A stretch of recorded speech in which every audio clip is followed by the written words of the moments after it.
കായംകുളത്ത് നടന്നുവന്ന CPM ജില്ലാ സമ്മേളനത്തിന്റെ ഭാഗമായി നടന്ന ജില്ലാ കമ്മിറ്റി അംഗങ്ങളുടെ പ്രഥമ ജില്ലാ കമ്മിറ്റി യോഗത്തിന് ശേഷം കായംകുളം ഏരിയ കമ്മിറ്റി ഓഫീസായ NS സ്മാരകത്തിൽ നിന്നും നേതാക്കൾക്കൊപ്പം പുറത്തേക്ക് കടന്നുവന്ന മുഖ്യമന്ത്രി പിണറായി വിജയന്റെ ഫോട്ടോ എടുക്കുവാൻ നിരവധി പ്രവർത്തകരും മാധ്യമ പ്രവർത്തകരും തടിച്ചുകൂടിയിരുന്നു.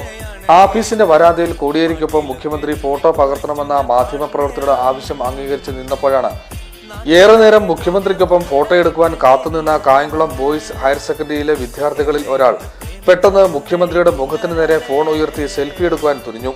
ഇത് മുഖ്യമന്ത്രി വിലക്കുകയും സെൽഫി എടുക്കാതെ വിദ്യാർത്ഥി തന്റെ ഒപ്പം നിന്ന് ഫോട്ടോ എടുക്കുവാനും ആവശ്യപ്പെട്ടു.